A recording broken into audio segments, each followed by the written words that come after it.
Him at 8 a.m., hit the cement wall at the exit near Dearborn Avenue, causing his load of liquid butane to fall multiple feet and burst into flames.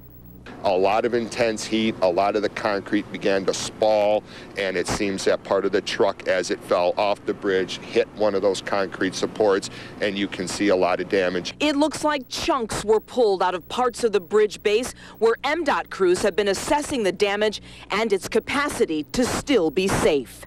The way that the load is distributed from the beams into the piers, into the footings, into the ground, and the engineers are confident that they can open those two left lanes and keep those right lanes closed.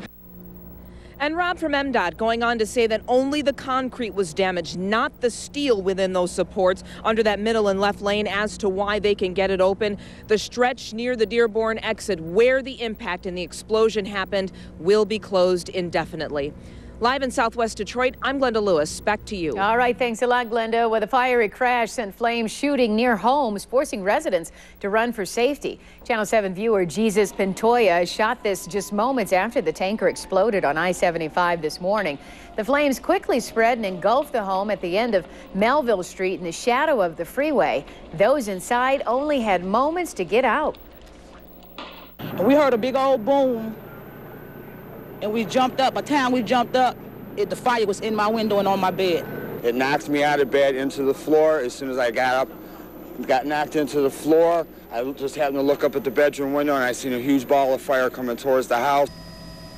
Everyone was able to escape without getting hurt, but the Davis family lost everything in the fire. Stephen? Yeah, on that subject, LaTarsha Davis and her family are safe in a new home tonight because of the work of the Call Bill for Action team. Bill Spencer has details from the Warrendale neighborhood of Detroit. Tasha, welcome. 6443 Grandma. At 35 years old, LaTarsha Davis is a single mother with 3 children who is about to walk into her brand new home. This is the bathroom. We got hot water, so that works. So this is bedroom number 1. Okay. Bedroom number 2. So this is your master bedroom.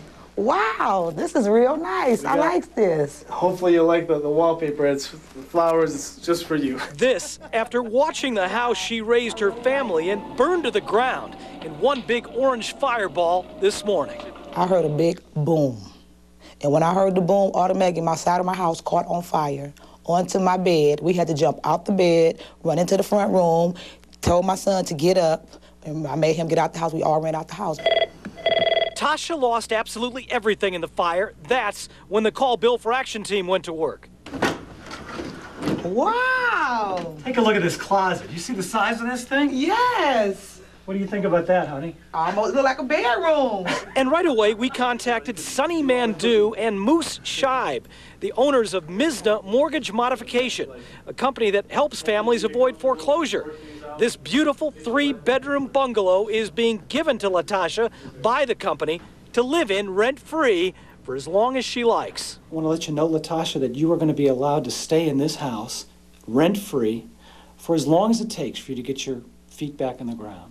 I really appreciate it. I really do. Thank y'all so much. You got it, baby. You're welcome, okay? You're welcome. As you can see, Tasha can hardly believe it. And Sonny and Moose are both thrilled they're able to help. And tonight, I just want to send out my sincerest thanks to both Sonny and his partner Moose for their incredible generosity. They could have rented this house out for $1,000 a month. Instead, they're giving it to LaTarsha for as long as she needs. Reporting in Detroit, this is Bill Spencer, 7 on your side. Yeah, gotta warm your heart tonight, huh?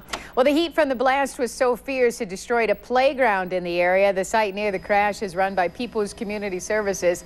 It's a state-of-the-art playground that cost more than $250,000, and it was built with money and labor donated by neighbors who considered it a safe haven. The vinyl siding on the Community Services building melted, but the structure is apparently safe.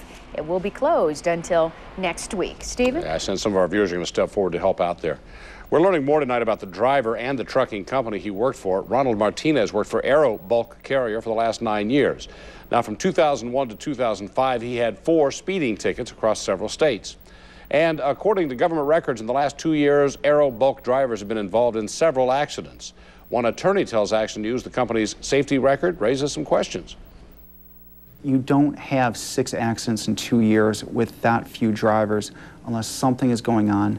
So it really makes me wonder what kind of policies and procedures that company has in effect. A spokesperson for Aero Bulk says Martinez was up to date on his required physical and was only on the road for about an hour today when that accident happened. Crews are hoping to have part of the roadway back open before the morning rush hour, but for now, you'll have to take an alternate route if you need to travel in the area. Traffic tracker Erin Nicole has more. Good evening. At this time, I want to show you some possible alternate routes to avoid the area of 75 near Springwells, where that tanker explosion happened this morning. I want to show you a couple of possibilities for trying to avoid the area on 75. You may want to use 4th Street, also Outer Drive over to 94. Now 94 will probably be the best alternate route. However, it could be busy, and you also want to travel out along Southfield Freeway, M39, again over to 94. But for the time being, if you are trying to avoid the area of 75 near Springwells, make sure you use M39, the Southfield Freeway, 94, Outer Drive, or 4th Street as all good possible alternate routes. All right, thanks a lot, Aaron. Keep it right here on Action News and WXYZ.com for the very latest on the freeway fireball.